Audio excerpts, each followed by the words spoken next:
go in game. Oh yeah.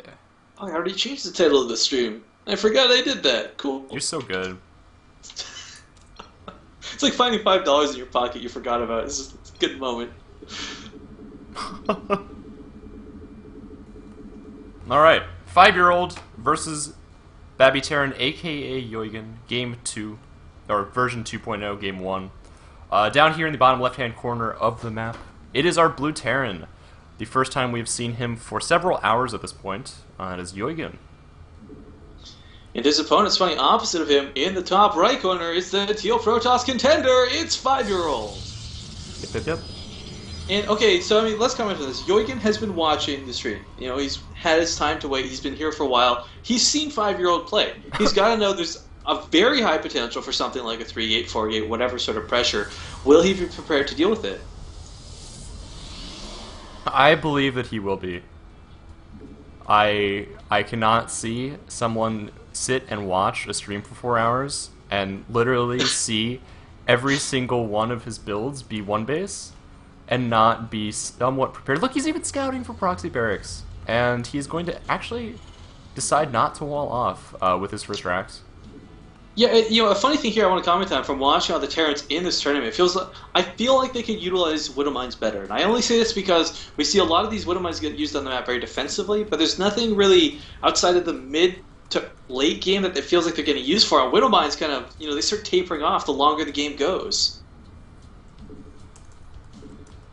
I would really like to see Yoigen, you know, at least put an offensive Widow Mine up, anything really, just to zone out Fiveyearold from doing stuff like getting a probe across the map for free. But I really like how active he's being with like scouting proxies. He's going to pathing this SCB all over the map, which is great. Yeah, he's.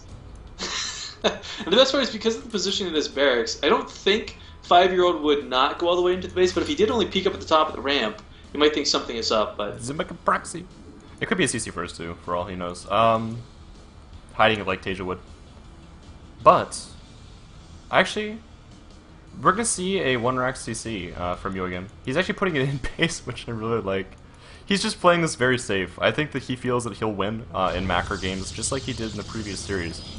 And not all that much chrono boost saved up here, but we do have a second gas, so this could be pretty much anything. A very funny command center. I like that he's putting it up on the high ground to really avoid any sort of pickoffs or danger putting it on the low ground, but I am curious. You know, it doesn't feel like a lot of the Terran players in this tournament have gone for that wall off that we so popularly see in Wings of Liberty currently. Mothership I core. mean, yeah. Yeah. That Mothership core. It's pretty good. We actually have a second barracks coming down. Supply block for a brief second there. And we should see additional gas somewhat soon. Oh, is he going to drop a... Oh no, he's just pathing this around. I thought he was going to drop a third CC. He's gonna do a double take there. That'd be silly. It'd be silly, but it'd be cool. Yeah, you get all that extra economy. And if Fiveyearold doesn't hit, I love doing it on Daybreak, but like, man, not against Fiveyearold. I think it was like Vega Bunny. I want to say that you and I cast where they had like 5 CCs versus Zerg. Yeah, it's just like, oh, okay, that works apparently. Standard 2 racks 5 CC, man. Why are you hating? Oh, Bunker going down on the high ground. So I guess Babbyterran, sorry, Yoigen really anticipating some aggression, but Fiveyearold happily putting a Nexus down. He's getting a Twilight Council, kind of just taking his time. And Babbyterran, or again, Yoigen should scout this. Sorry guys, nameplates, Yoigen, my apologies. But he gets up in here, the sentry's going to poke, and the SV could maybe look for a little bit more, but not being microcrit, so we'll just rest in peace on Daybreak. We have 3 gates coming down right now. With the amount of chrono boost he has saved up, I would imagine this is going to be a blink build. We could see DTs though. I wouldn't put it past him, especially considering the cost decrease for that Dark Shrine. And the SCV, man, he has the entire map scouted out. Like this area, this quadrant up here is the only area that Yoigen has yet to scout. Yoigen also playing, I gotta say, it feels very, very safe. Almost leapfrogging a bunker in his own base. I mean, I don't know if this is scared or intelligent. Like, I mean, he scouted the Nexus, so I mean, I understand having the forward bunker. You know, it's not an overreaction to have that one bunker out, but I mean, after scouting that Nexus, that's kind of like, yo, go poke him with some Marines, man. It's a little bit of both. I mean, with doing this, you do risk your opponent getting economically ahead, but I feel that Yoigen's still in a very good position. He's getting his add-ons bit by bit. A factory actually comes down here as well. Very standard timing. We should see a third gas from him relatively soon, and an engineering bay. Whoa. No engineering bay. And this is a ridiculously fast Templar Archives from Fiveyearold. I don't...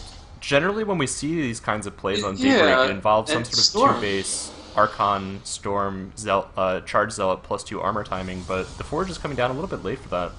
Unless he Chrono Boosts the ever-looking hell out of it. I'm trying to think of the last guy we ever saw Storm at 7.5 minutes in the game, but I mean, I guess he's really anticipating a big bio push, but again, it's kind of a weird misread from both of these players. You know, one playing defensive, one playing counterintuitively, I suppose you could describe it. Yeah. Medevac boosters, though, I mean, I kind of feel like Storms are cool, but you want to be using the energy on feedbacks to shut down Medevacs, especially with the threat of boosters causing those drops, but we'll have to see how this plays out.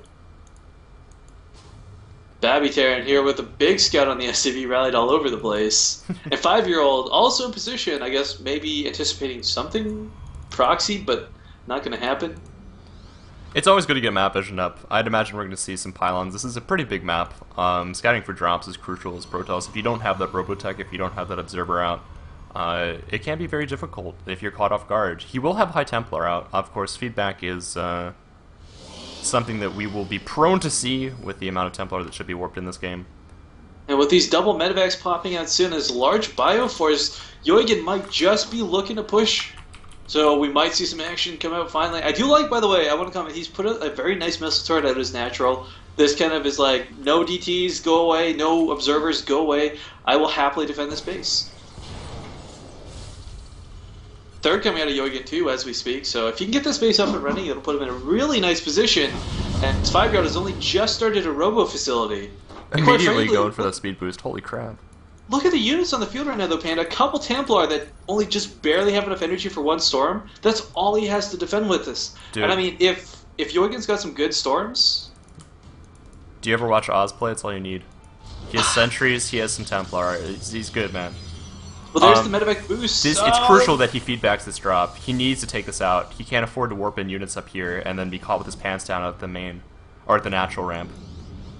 Yeah, and it looks like that's going to be the case. A couple more Stalkers being warped in. Factory going up for that high ground, get an overlord. And, ooh, is there a pause on your end too? I think, yeah, Fiveyearold's lagging. Okay. Got a little worried there for a second, because the green screen for the middle, there we go, didn't pop up right away. But okay, Marine's going to check and confirm there is no third hero for Fiveyearold. Yeah. Meanwhile, he does have a single Marine checking out what there is to see in the natural. Oh, 2 Ghost Academies on the way. That's interesting. I would imagine we should see Cloak and Mobius. No, he canceled one. Never mind. It's not next level mind games. It's really awkward to do that on. But look at this, Panda. The army's out of position. His Medevacs are going to get free rate to drop. Right in the natural. And there's no Templar positioned here. And they're so slow. They will get there in time, but I mean, not before Babbyterran and Yoigen has a chance to pick up. Yep, just going to pick up and leave. Peace. How's it going? He has to be careful, though. His Medevacs are regaining energy, and feedback is always going to be a constant concern for him. I'd love to see him grab a armory down. What? The thrusters don't cost energy? Are you kidding me? Noted. Oh man, they should totally cost energy for how good they are. Oh my goodness. Okay, well we do have them going again. The Stalkers are going to pick off one of these Medevac if focused down correctly. But I mean, Yoigen's forces, okay, we do have Zealots being warped in now. He's going to probably get cleaned up, but he's done quite a bit of damage with this. This is beautiful positioning for him, though. He's going to be able to be so cost-effective here with no Storm to back him up. He hasn't picked off that many workers, though. Is the 7 kills so far. I mean, if we take a look at units lost, it's favoring Yoigen a little bit. Most likely we'll even up. Yoigen's third.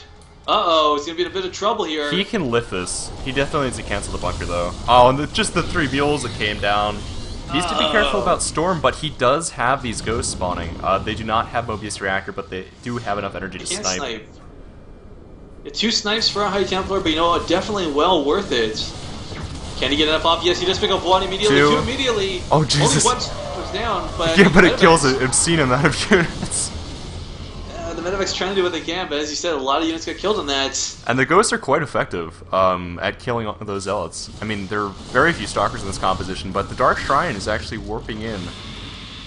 Oh wow, he's going to use those to transform immediately into Archons instead of opt to... But But he's seen the Ghost, and I mean, the threat of EMPs is there, and Archons, I mean, well, definitely good units versus Bio, also fall very quick to EMPs. Actually, just about every Ghost, despite those snipes, does have energy to EMP, so, I mean, Fiveyearold going to be in a lot of trouble if he doesn't handle this correctly. And forced another lift here, and 3 more mules will go down.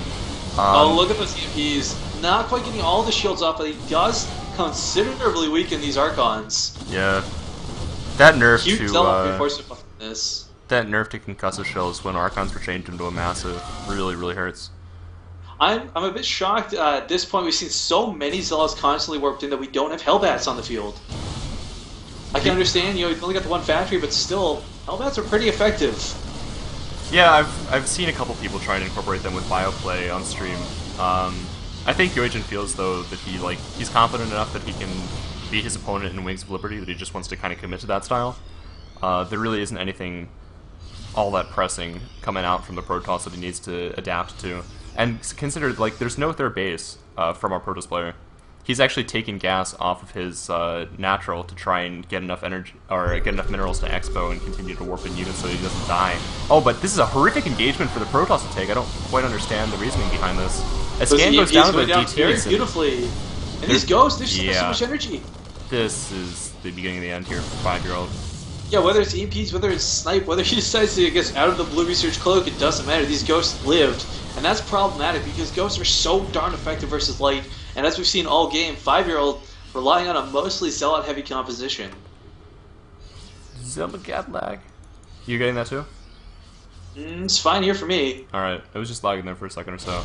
Meanwhile, there is a Zealot coming down here to try and farm some SCVs. It's not nice, man. Why are you harming SCVs? Continued Ghost in production. I like the fact that he's really dedicated himself to one tech tree. He knows his opponent is on 2 bases. This factory hasn't seen the 3rd yet. Yes, it has. Let's not forget just how effective Ghosts are against most Protoss anyways. I mean, currently we don't have Cloak, and that's actually kind of a bit of an oversight, I feel, because how few observers have been on the field. And it doesn't take much to scan to pick one off, and as soon as you do, all of a sudden there's nothing that can hit those Ghosts. Yep.